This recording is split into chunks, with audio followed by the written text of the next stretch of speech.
కనీసం ప్రతిపక్ష హోదా కూడా దక్కించుకోలేని ఈ వైసీపీ పార్టీ, ఈ రాచపీనుగుల పార్టీ, ఈ దిక్కుమాలిన పార్టీ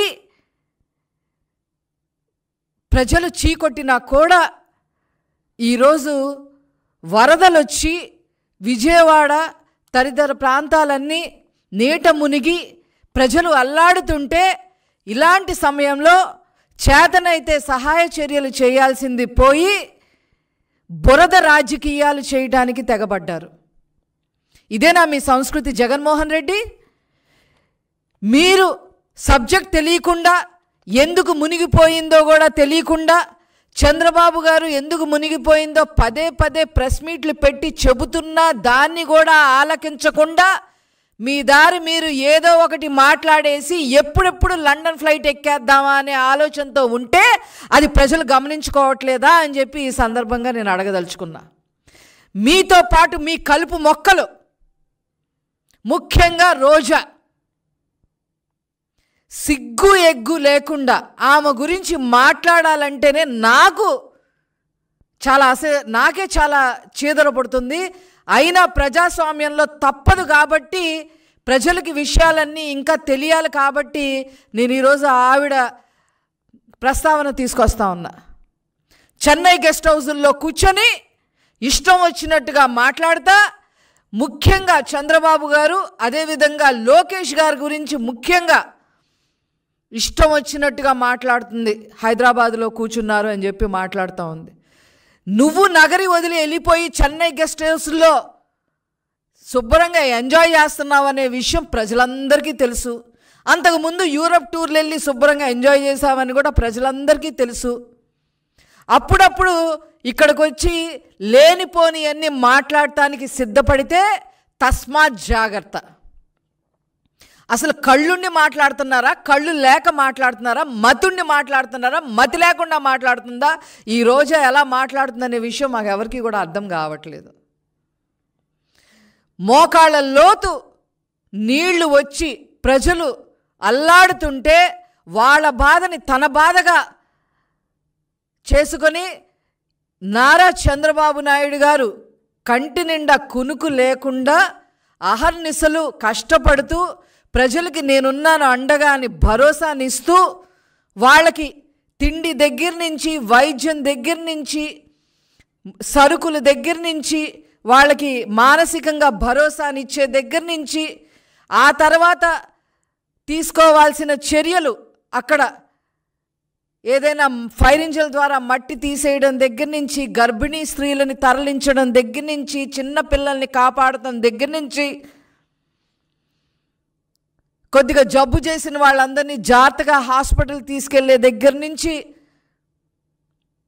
పునరావాస కేంద్రాలని నిరంతరం పర్యవేక్షణలో ఉంచుతూ అధికారులని అప్రమత్తం చేస్తూ, అట్లాగే నారా లోకేష్ గారు బుడమేరు గండ్లు పూడ్చడానికి విశ్వ ప్రయత్నం చేస్తూ అధికారుల్ని, అదేవిధంగా అక్కడున్న కాంట్రాక్టర్ని, ప్రజల్ని అందరినీ సమన్వయపరుస్తూ మరి ఒక నెల 2 నెలల్లో జరగాల్సిన పనులని 2 రోజుల్లోనే పూర్తయ్యే విధంగా యుద్ధ ప్రాతిపదికన మరి నారా లోకేష్ గారు అక్కడ అహర్నిశలు కష్టపడుతూ ఉంటే నీ కళ్ళకి కనిపించట్లేదా అని చెప్పి ఈ సందర్భంగా రోజా నేను అడగదలుచుకున్నా. సిగ్గుందా మీకు? అసలు శవరాజకీయాలు చేస్తారా? అక్కడున్న ప్రజలే మిమ్మల్ని చీకొట్టారు. వరదల్లో మునిగి తేలిన ప్రజలే మిమ్మల్ని చీకొట్టారు. అయినా మీకు బుద్ధి రాల. అసలు ఈవిడ ఏంటి, ఈవిడ చరిత్ర ఏంటి, ఈవిడ దేనికి మాట్లాడుతుంది, ఈవిడకున్న అర్హత ఏంటి? ఈ రోజాకి నీకున్న అర్హతలు ఏంటో నేను చెప్పనా? ఏపీఐసిసి చైర్మన్గా ఉంటూ కృష్ణపట్నం దగ్గర 11,000 ఎకరాలలో 2,000 ఎకరాలు 2,000కు పైన లావాదేవీలు జరిగితే నీ వాటా ఎంత తీసుకున్నావో ప్రజలందరికీ కూడా తెలుసు అని చెప్పి ఈ సందర్భంగా చెప్తున్నా. నువ్వు వరద బాధితుల గురించి, ముఖ్యంగా నారా లోకేష్ గారి గురించి మాట్లాడుతుంటే దయ్యాలు వేదాలు వల్లిస్తున్నట్టుగా ఉన్నాయి. అదేవిధంగా ఏపీ టూరిజం మినిస్టర్గా మీరు ఎన్ని దందాలు చేశారో ప్రజలందరికీ తెలుసు. సీఎంఓలో ఒక ప్రముఖ అధికారి మేనల్లుణ్ణి అక్కున చేర్చుకుని అర్హత లేకపోయినా ఆర్టీసీలో పనిచేసే వ్యక్తిని అర్హత లేకపోయినా రాయలసీమకి డివిజనల్ మేనేజర్గా చేసి అతని ద్వారా తిరుమలలో ఎన్ని దందాలు చేశారో ప్రజలందరికీ తెలుసు అని చెప్పి ఈ సందర్భంగా తెలియజేస్తున్నా. మీరా మాట్లాడేది నారా లోకేష్ గారి గురించి, చంద్రబాబు గారి గురించి? అక్కడ దాకా ఎందుకు?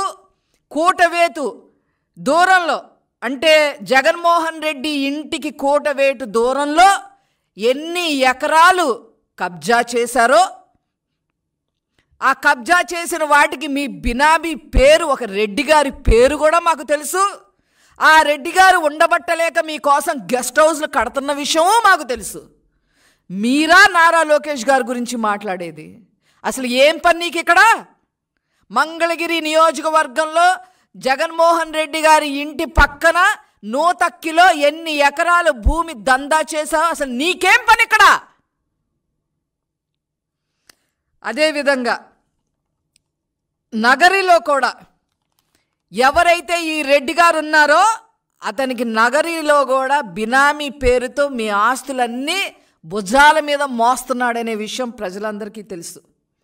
అదేవిధంగా ఏపీఐసీసీ చైర్మన్గా ఉండగా కోట్ల రూపాయలు ఫర్నిచర్ కొనుగోలు చేసి ఒక అతని చేత కొనిపించి అతనికి కరెంటుకి సంబంధించిన కరెంట్ లైన్ కాంట్రాక్ట్లు ఇచ్చిన విషయం కూడా ప్రజలందరికీ తెలుసు అని చెప్పి ఈ సందర్భంగా నేను మనవి చేస్తా ఉన్నా.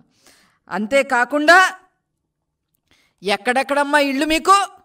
అడయార్ దగ్గర నుంచి, చెన్నైలో అడయార్ దగ్గర నుంచి, నగరి దగ్గర నుంచి, హైదరాబాద్ దగ్గర నుంచి, బెంగళూరు దగ్గర నుంచి ఇన్ని విల్లాలు కట్టుకొని ఈరోజు ఏ విల్లాలో కూర్చొని ఈ విషయాలన్నీ మాట్లాడుతున్నావు, ఈ దిక్కుమాలిన విషయాలన్నీ మాట్లాడుతున్నావో మాకు అర్థం కావట్లా.